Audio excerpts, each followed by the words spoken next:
Kelet-Pest megszokott enigmája vagyok.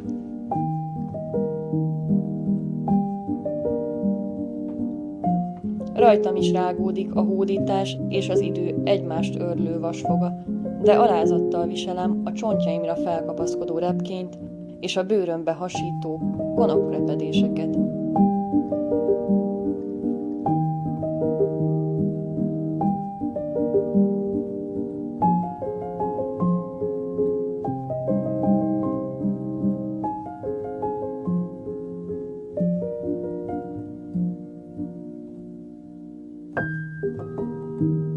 Inaimat rozsda járja, mégis.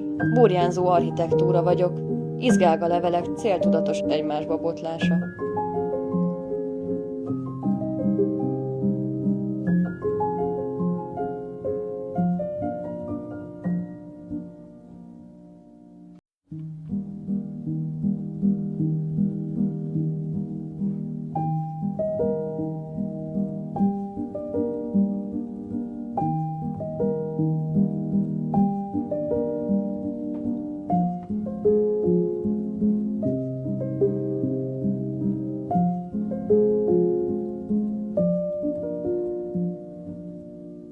Ereimbe zöld és piros, életigenlő dac ereszti lágy gyökereit.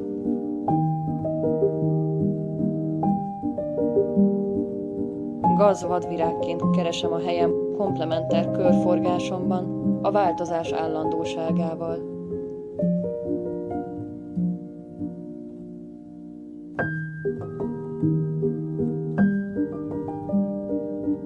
Így vagyok Kelet-Pest megszokott enigmája.